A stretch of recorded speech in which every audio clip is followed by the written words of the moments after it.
plate. Make sure the bread ain't got no leaven in it. Symbolizing, reminiscing of how we stopped sinning.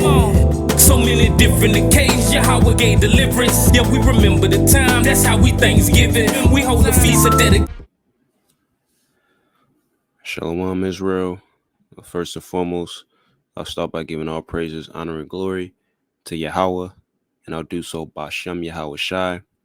Yahawah being the name or the proper name of the Heavenly Father, Bashem meaning in name, and Yahawah Shai being the Son of the Most High. Now, in this video, I'll be explaining why I utilize the pronunciation of Yahawah, which is the proper name of the Most High, and when his name occurs, it'll occur as 4 letters, which we understand or which we know is referred to as the Tetragrammaton. And real quick, just to give you guys a little display or illustration of what that looks like, you can look on the screen. So a little bit before we go deeper into the Tetragrammaton, let's touch on why the Most High's name is important. Let's go to the book of Psalm 116 in verse 1.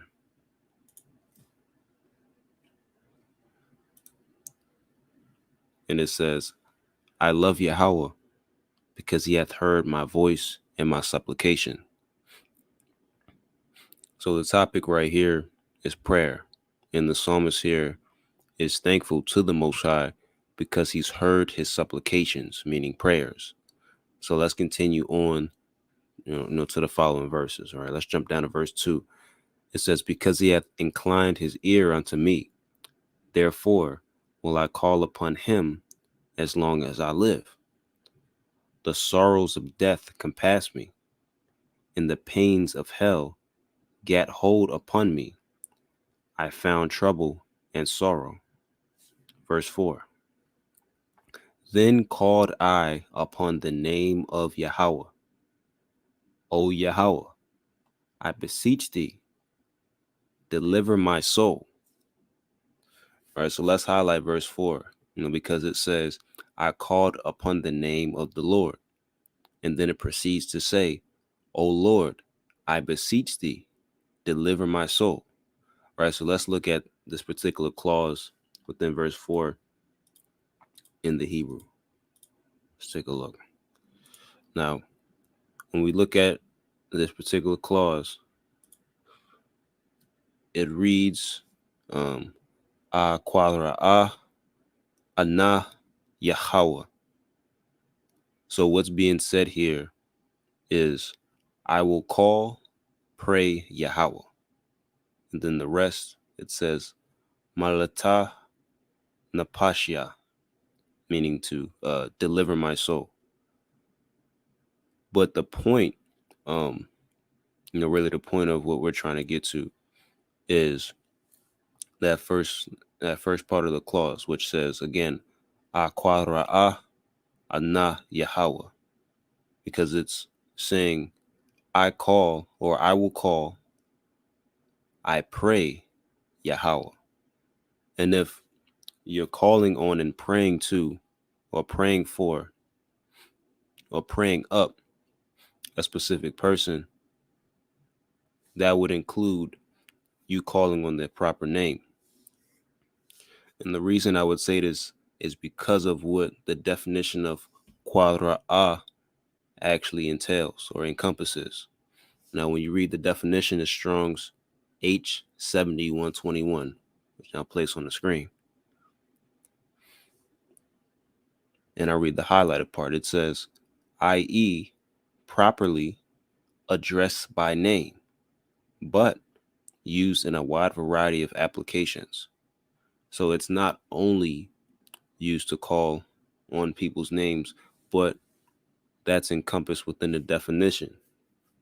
Because a part of calling up someone or, reciting something is actually pronouncing it or saying what you're actually talking about. In this case, we're calling on a particular name. So actually calling on the particular name is a part of the use of this particular word, quadra or korora, in the modern dialect. So again, if you want to call on the Most High, you'll need to call upon his proper name, right? But if that isn't enough reason, you know, to strive to have his um, proper pronunciation, um, it's a matter of respect also. And I would think that all of us who believe in the Most High do respect the Most High. So in the case of, respect and respecting, one's identity, um, proper pronunciation of one's name is a part of respecting um, one within their identity. And I'm going to read this real quick and I'll drop it on the screen with the link below. It says, "Say my name, the importance of name pronunciation. Our name helps to shape our identity. Being called by our name is powerful and allows us to feel seen and respected." So again, it says our name helps us shape our identity. And then it says being called by our name is powerful and it allows us to feel seen and respected. So if we pay that reverence, to one another, then why not pay that reverence to the Most High? Especially here, in Babylon, we pay so much respect, to how Esau runs around and wants to be referred to in a certain way, or you even have Israelites, that may not be in the knowledge itself. They walk around wanting to be called by certain things, and a lot of us, we pay that respect. Why wouldn't we pay that same respect and more to the Heavenly Father? But that's just something to ponder on. But here's another one. Let's jump down. It's in the same link. It says pronouncing names correctly. And it says respect. Treat a name like any other part of someone's identity and treat it with respect.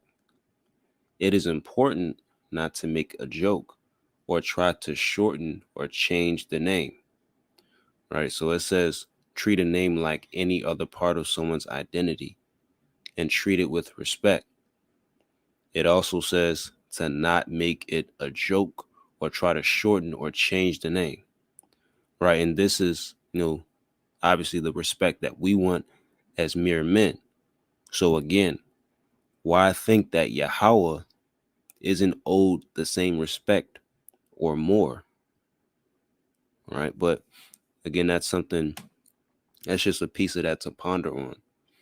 But, I'll place that whole study in the description for anyone that wants to take a look at that and read it. But let's jump back to the Tetragrammaton that I mentioned before. So the Tetragrammaton, just to give a little bit of background, is four letters, is the four letters that make up the Most High's name. And the word Tetragrammaton goes back to the Greek word tetragrammatos. Tetra meaning four and gramma meaning letters. So it means having or has four letters. But moving on, the Tetragrammaton is argued, to have different pronunciations. But I'll be discussing, how the true pronunciation of the Tetragrammaton is Yahawah. Now, for naysayers, that tend to, show, hate and seem to be bothered by, how us brothers, pronounce certain things in the dialect of Hebrew we speak, and they say the names we use are fake. I'm going to show, you guys, the so-called white man using the same pronunciation for the Most High's name that we use, and I want to see it. I want to see if you'll criticize him. So real quick, I'm going to play the audio for you.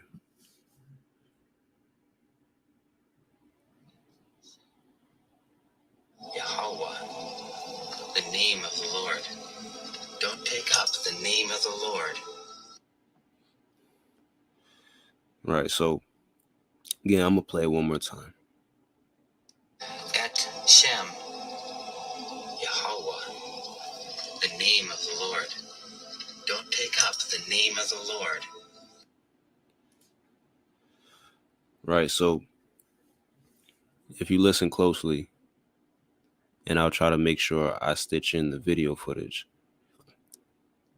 we can see there that doesn't appear to be a practicing Israelite. But we can obviously hear that this gentleman affirmed that the Most High's name is Yahawah. That's plain. But, if you need more, we have more. And this is another one for naysayers, that need validation from so-called white people. This time I have a scholar. His name is Jeff Benner, and he's an author, and he's renowned within the field of linguistics, and he's known as a researcher. And he has a website and a platform. It's called ancienthebrew.org, and I'll place the description for this particular article in the description. So like I'll place the link for this article in the description. Now let's read what he has to say concerning the name of the Most High. So it says, what is God's name in Hebrew?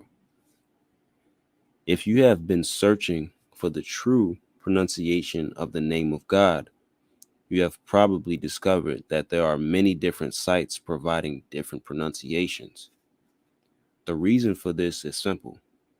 There is no possible way to know with 100% accuracy how this name was originally pronounced. Let me explain. So, real quick, if you look at his premise, he believes that the true pronunciation can't be known with 100% accuracy. So the information here, will be his quote unquote expert opinion, just on the matter at hand. So let's look below at some more from this article. Let's jump down, and I'll place it on the screen once again. It says, the 4 Hebrew letters. The name of God, often referred to as the Tetragrammaton, a Greek word meaning 4 letters, is written with 4 Hebrew letters, Yod, He, Vav, and the letter He again. One of the oldest known examples of this name is found in the temple Ostraka. Not the Hebrew, Slakia. Note that Hebrew is read from right to left. Let's jump down. This style of Hebrew script is called Paleo-Hebrew and was in use by the Hebrews from about 1000 BC and into the 1st century AD. Now let's examine the pronunciation of each of these letters. Now, this that was just displayed on the screen is an artifact, and it was known as a receipt, that was given out during the time of Zechariah, the prophet, because his name appears to be on this particular artifact, but moving down, we see the style of script used, and it's referred to by many, talking about the style of script that's used. It's referred to by many as the Paleo-Hebrew, but the technical name for the script is called the Middle Script or Middle Semitic script. Now, for any information on this artifact, I'll drop the link in the description. But continuing on, again, I'll make my premise clear. The name of the Most High is Yahawah. But, people have arguments. Many use the pronunciation Yahweh. Some use Yahuwah. But in this video, I'll speak to why I believe Yahawah is most accurate. Let's continue on in this article. I'll put it back on the screen. It says, the Vav. The modern Hebrew, Slakia, in modern Hebrew, this letter is pronounced with the V or V sound as in vote. However, there is some debate on this among scholars, and many believe that this originally had a W sound. This is one of those letters that would take a vowel sound when at the end of a syllable and would have an O or U sound. Let's take another look at the name in the temple Ostraka with the possible sounds for each letter.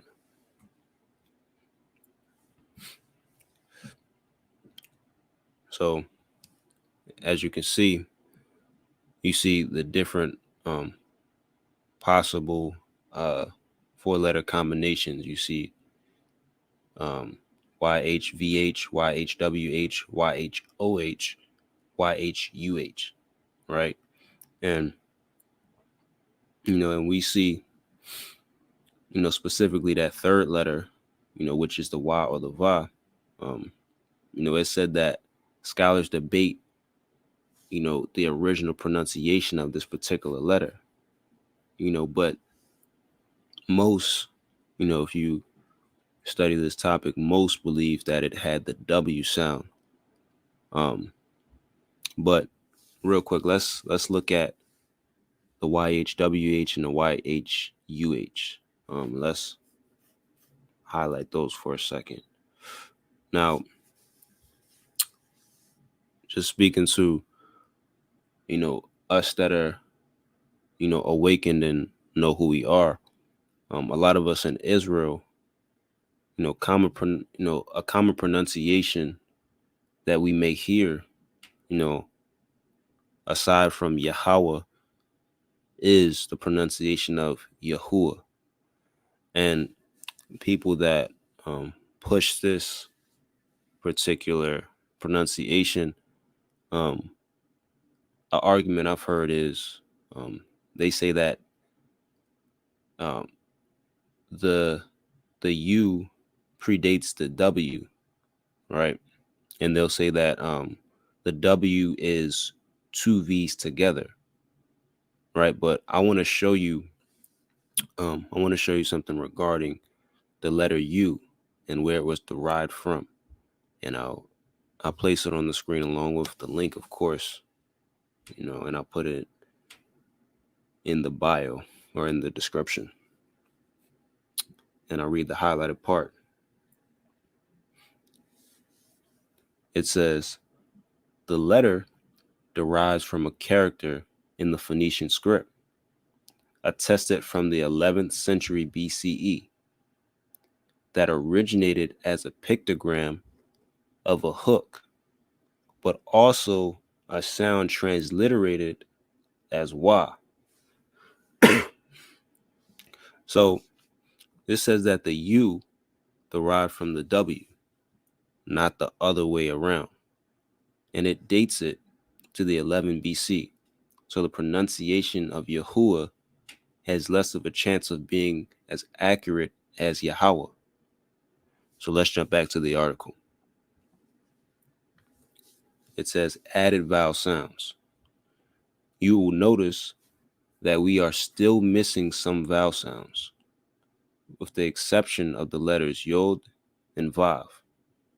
Hebrew was written without vowels, and they were simply known to the readers of the day, but may have been lost to us over time. More about this in a moment. Now, our possible pronunciations for this name are many. Here are just a few possibilities. Now, first and foremost, what I'm going to do is just point out the fact that this proves that the Hebrew wasn't written with vowels. And, it says that they were understood to the readers during that day. So it's safe to say that the vowel pronunciation wasn't ambiguous. It wasn't like, for instance, we have a vowel system, that's codified, that comes after the completion of the compilation of the scriptures, which is called the Matrices Lectiones. And real quick, I'll drop this source and I'll place it on the screen, and this will just speak on the Matrices Lectiones. And it says, to make a long story short, at some point, writing just consonants became not sufficient. Gradually, the ancient Hebrews and Phoenicians started to use some of the consonant letters for the indication of long vowels. So this was a change that came later on. Now let's jump down to the disclaimer. It says, some people believe that saying such and such letter reads as such and such vowel is not quite correct in the case of Matrices Lectiones, but it would be much more accurate to say such and such letter indicates the presence of certain vowel. So the point here, it says that this indicates the presence of certain vowels. That is an example of ambiguity, which just means uncertainty. That's what we see with the Matrices Lectiones. But, as we read in the article initially, it said that the vowels were known, to the readers of that day. They didn't have to guess, and they didn't have to say, oh, well, this indicates this. They would have known during that time, and most likely, the vocalizations, of the letters within the Hebrew alphabet, it would have been simple and easy to understand, but we know for a fact that the vocalization that we utilize in the modern Hebrew today doesn't mirror what was used in the ancient world. That's clear. But let's go back to that piece of the article. Let's read it again. It says, you will notice that we are still missing some vowel sounds, with the exception of the letters Yod and Vav.